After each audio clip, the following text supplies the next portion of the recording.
The world applauds the loud, the visible, the celebrated, but God's work rarely comes with a spotlight.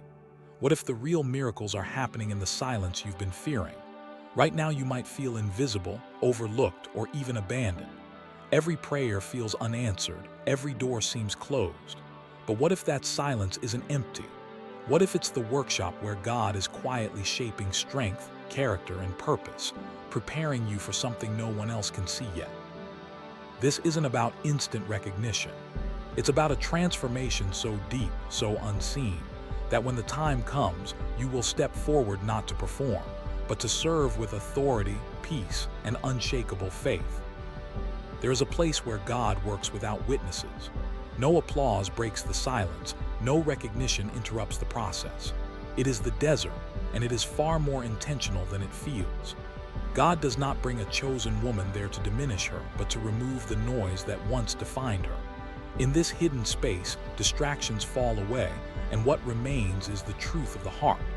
The desert is not about what she loses publicly, but about what God gains access to privately. Life there feels stripped down to the basics. Days repeat themselves with almost uncomfortable simplicity. Wake up, work, pray, sleep, and begin again. Prayer often feels dry, unremarkable, even disappointing. Words come out slowly without emotion or reassurance. Yet this is where faith matures, when obedience no longer depends on feeling inspired. God is not impressed by intensity here. He is watching consistency. As the silence deepens, the internal conflict grows sharper. Old instincts resurface, whispering that visibility equals value. The temptation to return to noise feels reasonable, even spiritual at times. At least there I was useful. At least there I mattered. But usefulness without depth always collapses under pressure. The Spirit gently exposes this lie, teaching her that being seen is not the same as being built. What feels like isolation is actually insulation for what is forming underneath.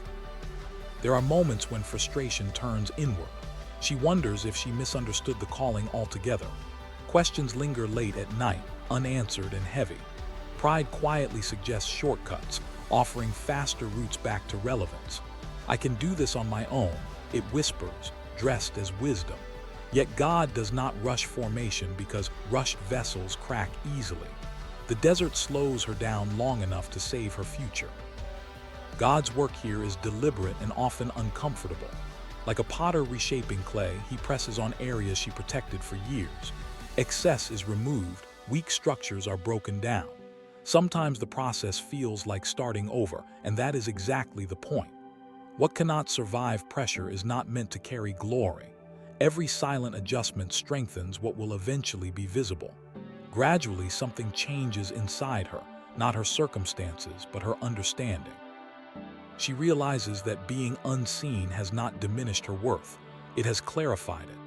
The absence of affirmation has refined her dependence on God alone. Without realizing when it happened, she no longer measures herself by response or recognition. The desert is still quiet, but it no longer feels empty. Silence has a way of stripping titles before it ever touches purpose. When the noise fades, the voices that once shaped her self-image begin to fall quiet one by one. Family expectations, old labels, comparisons she never asked for. Even spiritual performance slowly loses its power. In the stillness, she realizes how much of who she was depended on feedback. Without it, she feels exposed, almost undefined, as if the script she memorized no longer applies. At first, this loss of external voices creates discomfort. She no longer knows how to present herself. There is no audience to impress, no role to play, no energy to maintain appearances. What remains is a tired, honest version of herself, human, fragile, real. And that reality feels dangerous because without performance, she fears she might be disappointing God, when in truth, God is finally meeting her without filters. This is where the crisis deepens. She wants to pray, but words feel insufficient. She wants to explain herself to God, but language breaks down. Like Hannah at the temple, her prayer becomes emotion without structure. Tears replace sentences, silence replaces clarity, and yet heaven understands. God listens not to how well prayers are formed, but to how true they are. He hears what the heart cannot articulate. In private moments, isolation becomes louder than expected.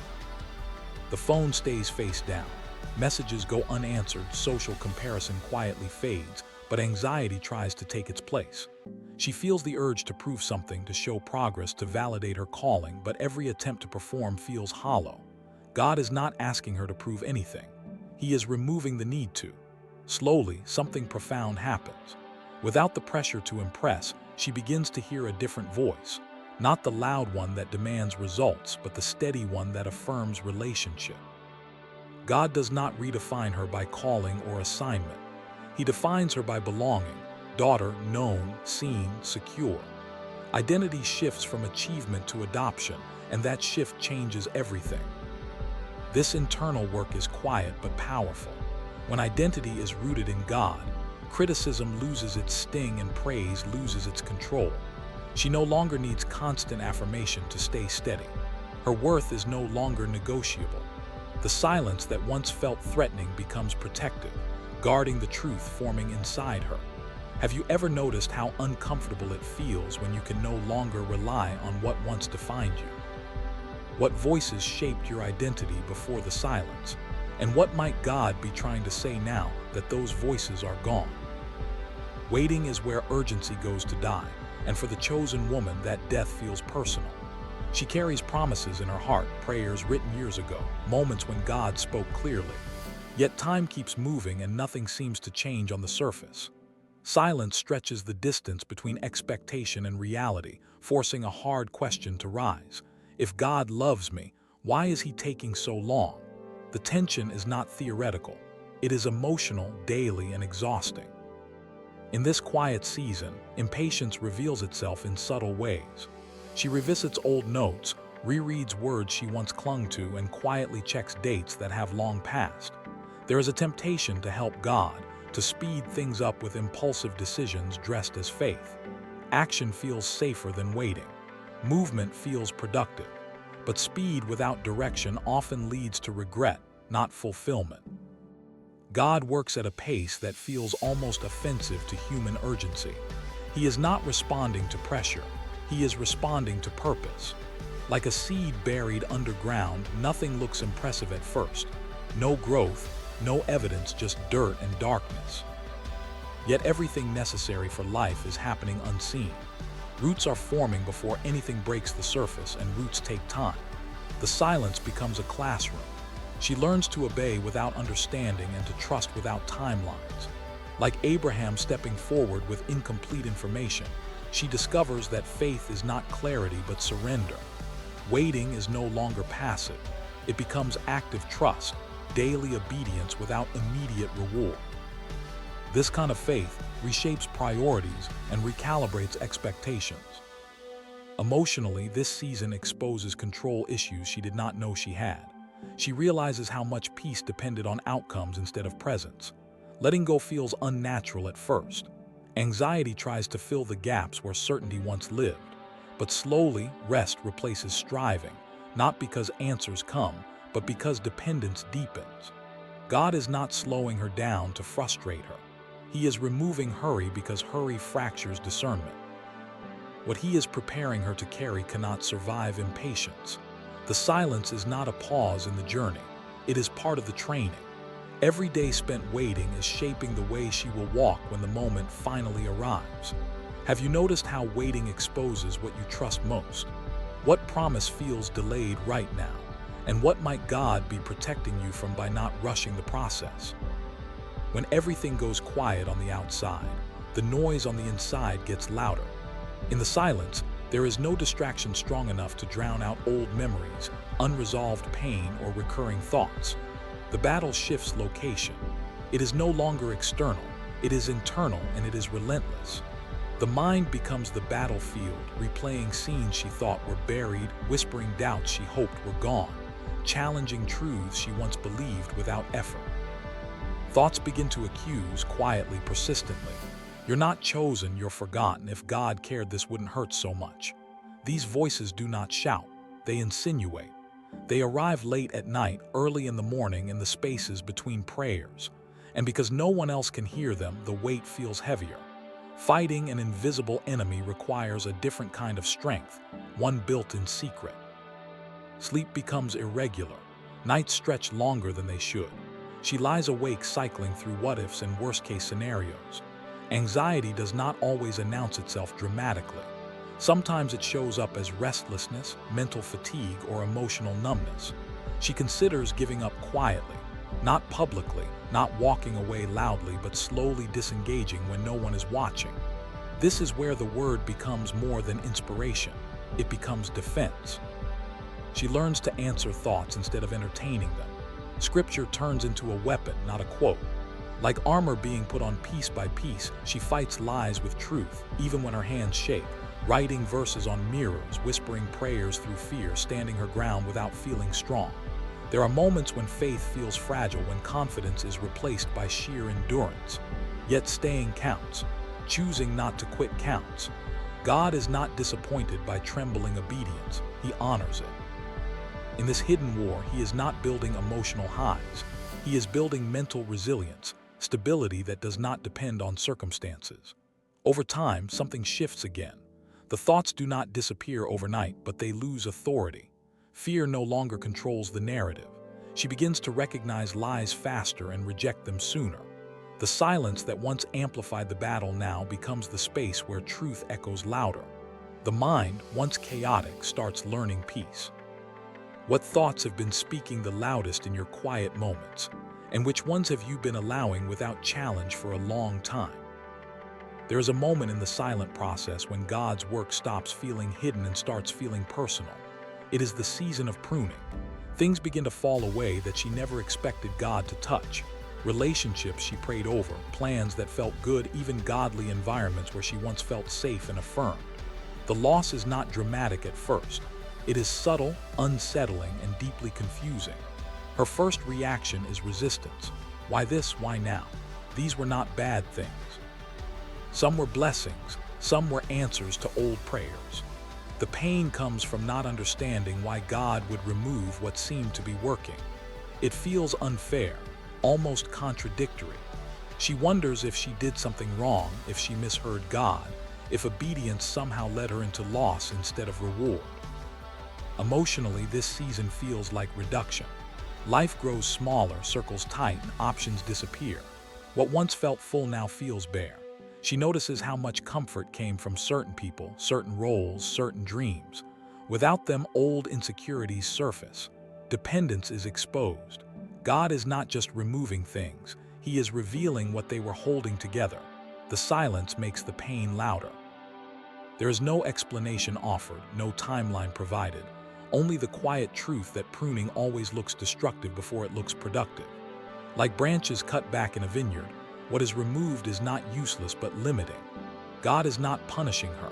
He is protecting what is meant to grow next. Slowly, clarity begins to form beneath the grief. She starts to see how some attachments kept her small, how emotional dependence disguised itself as loyalty, how validation hid inside calling. God was not taking from her to harm her. He was freeing her from weights she learned to carry unnecessarily. This pruning reshapes her trust. She learns that love for God must be deeper than love for outcomes, that faith cannot be conditional on comfort. What remains after the cutting is leaner but stronger, less crowded but more focused. God is not emptying her life. He is preparing it to carry fruit that lasts. There is a kind of prayer that feels invisible, even to the one praying it. No witnesses, no testimony attached, no story worth posting later. It happens in quiet rooms behind closed doors when faith is stripped of excitement and reduced to choice. This is not the prayer that stirs emotion. It is the prayer that tests loyalty, showing up when nothing seems to be happening. In this season, prayer feels different. Words come slower, expectation feels muted. She kneels, stands, paces, sits again, wondering if heaven is listening. The familiar warmth is gone, replaced by silence that feels heavy. Yet she keeps praying, not because it feels powerful, but because stopping feels worse. Faith here is not driven by feeling. It is driven by commitment. The struggle intensifies when comparison sneaks in. Others seem to be thriving, testifying, celebrating breakthroughs. Meanwhile, her prayers feel unanswered and ordinary. Doubt whispers that something must be wrong. Maybe she missed a step, maybe God moved on. But the truth is quieter and deeper. God is not ignoring her prayers.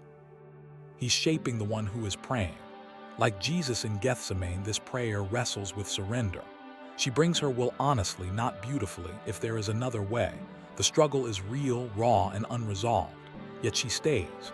She does not run from the tension between desire and obedience.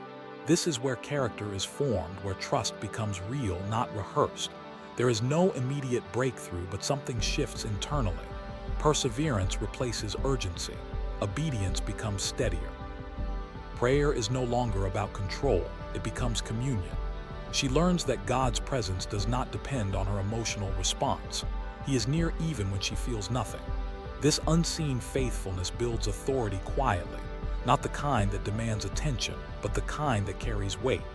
God answers these prayers by forming depth, patience, and discernment. What grows here will later stand under pressure. Nothing in this room is wasted, even if no one ever knows it happened. At some point in the silence, God invites her into a different kind of fast, not from food, but from noise, opinions, comparisons, endless input. At first, it sounds simple, almost unnecessary. But once she begins, she realizes how addicted she was to stimulation. The constant stream of voices filled spaces she was afraid to face. Removing the noise exposes what was always there, waiting to be healed. The first days are uncomfortable. The quiet feels too loud. Without constant updates, messages, and background sound, her thoughts surface without warning. Old insecurities speak up. Unresolved questions return. She reaches for distractions out of habit, not need. This fast is not about discipline alone. It is about confrontation. God is gently removing crutches she leaned on without realizing it. Emotionally, the withdrawal is real. She feels disconnected, even guilty for stepping back. There is pressure to explain herself, to justify the silence. But God is not asking for explanations. He is asking for attention. In the absence of external noise, she begins to recognize how much internal chaos was fueled by constant comparison and opinion. As the days pass, something shifts. The volume inside her starts to lower. Her thoughts become clearer, her prayers become more honest. Without outside interference, discernment sharpens. God's voice, once competing with many others, now stands alone. It is not louder, but it is unmistakable. Peace replaces urgency. Clarity replaces confusion. This quiet reveals a hard truth. The noise she feared losing had been shaping her identity more than she admitted. Approval mattered too much. Visibility felt necessary. God does not condemn her for this, He heals it. By removing the microphone, He leads her back to the altar where value is not negotiated or earned. The fast does not isolate her from people forever. It reorders her relationship with them. She returns stronger, more grounded, less reactive. What once overwhelmed her now passes through without control. The silence did not weaken her, it anchored her. Loneliness in the silent season feels different. It is not just the absence of people, but the exposure of need. Conversations grow fewer, invitations slow down, messages go unanswered. And in that space, something uncomfortable surfaces. She begins to see how much emotional stability once depended on others showing up. The silence does not create the wound, it reveals it. At first, she tries to fill the gap. She reaches out more than usual, waits for responses longer than she should, rereads messages looking for reassurance. When it does not come, rejection feels personal. Questions arise quietly. Did I do something wrong? Did I become forgettable? Loneliness presses on the parts of her heart that were never fully healed. This is where the real test begins. God is not removing people to isolate her, but to expose the difference between connection and dependence. She realizes that some relationships were carrying emotional weight they were never meant to bear. What felt like love was sometimes survival. What felt like loyalty was sometimes fear of being alone. Like Ruth walking forward without guarantees, she chooses faith over familiarity. Staying faithful when comfort is gone requires courage. She learns to sit with God without distraction, without substitutes. Prayer becomes more honest. Worship becomes quieter. The ache does not disappear, but it no longer controls her decisions. Some of the deepest healing God does never gets announced. No altar call, no public moment, no instant testimony. It happens quietly when no one is watching closely enough to notice the change. Old memories resurface without warning. Moments she thought were resolved return with unexpected weight. The silence creates space for wounds she learned to manage but never truly healed. This season feels unsettling because it disrupts her image of strength. She's learned how to function, how to smile, how to move forward without addressing certain pain. But now God invites her to slow down and look honestly at what still hurts. Childhood words, past failures, broken trust. The temptation is to ignore it and keep going, but the Spirit keeps gently bringing her back to the source. Healing here requires vulnerability without validation. She cries alone. She prays prayers no one will ever hear. Sometimes she speaks forgiveness out loud, even when emotions lag behind obedience. Other times she sits quietly, letting God touch places she never gave language to. This work feels fragile, but it is precise. God is not rushing, He is careful. There are moments when she doubts the process. Why now? Why dig this up? It would be easier to move forward without reopening old wounds. But God is not interested in surface peace. He is restoring foundations. What remains unhealed has a way of leaking into the future, affecting decisions, relationships, and identity. God heals at the root, not the symptom. Slowly, the weight lifts in subtle ways. Triggers lose intensity. Old memories no longer control her reactions. She notices a quiet steadiness replacing emotional volatility. The healing is not dramatic, but it is real. She is no longer pretending to be whole. She is becoming whole. God works here like a careful surgeon, not a performer. He closes wounds from the inside out. What is mended in secret will later support her openly. This healing does not make her louder, it makes her freer. And freedom changes how she walks into whatever comes next. There comes a moment in the silent process when something shifts in the way she relates to people. It is subtle but decisive. She realizes she no longer has the energy to explain herself to everyone. Not because she is angry, not because she is withdrawn, but because something inside her has settled. The need to be understood begins to loosen its grip. Before this season, she explained everything. Her choices, her boundaries, her changes. She wanted people to know her heart, to see her intentions clearly. Misunderstanding felt like failure. Silence felt like rejection. But the longer she walks with God in hidden places, the clearer it becomes. Not everyone is meant to understand the process they were never invited into. This is not an easy lesson. Old habits resurface when questioned. When someone asks, "Why are you different?" or "What's going on with you?" the urge to justify herself returns. She feels the familiar tension between defending her path and protecting her peace. And in that moment, she chooses restraint over reaction. Like Jesus standing silent before certain accusations, she learns that not every question deserves an answer. Some explanations drain strength without producing clarity. God becomes her advocate. She trusts Him to defend what He is shaping. Silence, once feared, becomes a boundary, a sacred one. Emotionally, this brings unexpected freedom. The weight of approval lifts. She no longer feels responsible for managing perceptions. Her focus narrows to obedience, not optics. Peace replaces anxiety. Confidence grows quieter but stronger. What others think no longer defines her direction. This maturity changes how she moves. Her words become fewer but more intentional. Her reactions slow. She no longer feels the need to correct every misunderstanding. God is teaching her that being guided is more important than being validated. That clarity with Him matters more than clarity with people. Pressure has a way of revealing what celebration never could. By this point in the journey, the weight feels heavier than before. Responsibility increases without visibility. Expectations rise without recognition. She feels stretched, tested, sometimes overwhelmed. And the question forms quietly in her heart. Why does this feel so heavy if God is the one leading me? What she does not see yet is that weight is not punishment. It is preparation. There are moments when tears come right before she has to show up, not to perform, but to serve. Fear whispers that she is not ready, that she lacks what is required. Yet obedience keeps pulling her forward. She says yes while feeling unsure. She shows up while feeling small. This is where calling moves from idea to reality, and reality is rarely gentle. God does not anoint comfort, He anoints depth. Like oil pressed from olives under extreme force, what flows now carries substance.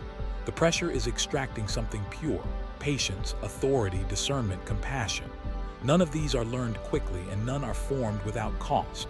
The silence ensures that what develops is real, not rehearsed. Emotionally, this season humbles her.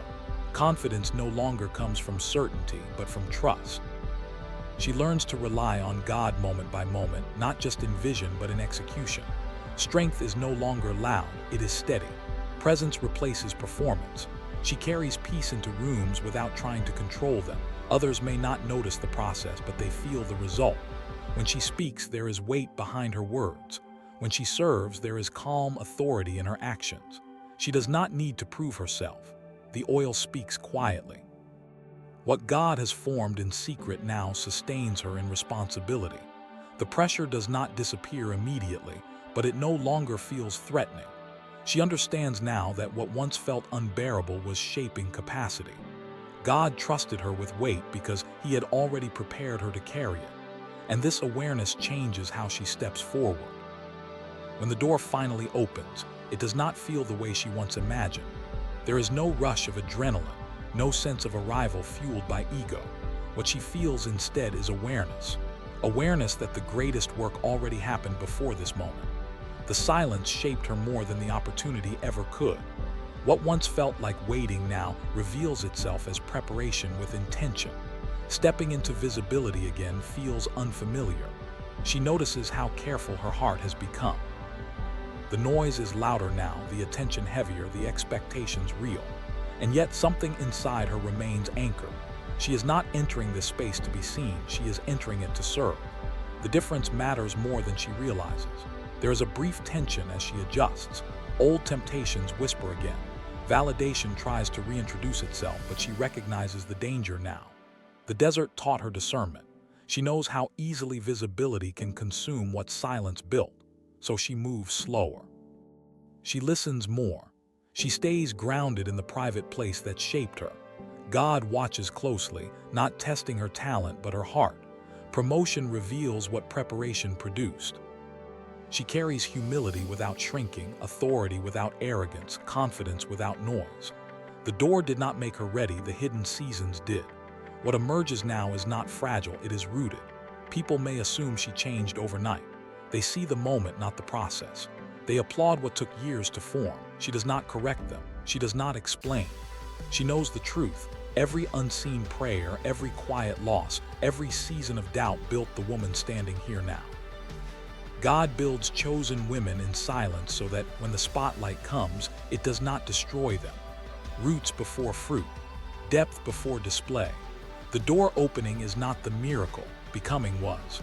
And because of that, she can walk forward without losing herself to the noise again.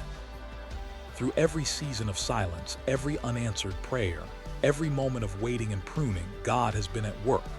What you see now, the doors opening, the opportunities arriving, is not the beginning of your transformation.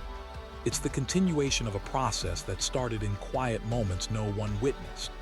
The woman God builds in silence carries roots so deep that storms cannot shake her, voices cannot sway her, and applause does not define her. Reflect for a moment. What hidden season are you in right now? What work is God doing inside you that no one else sees?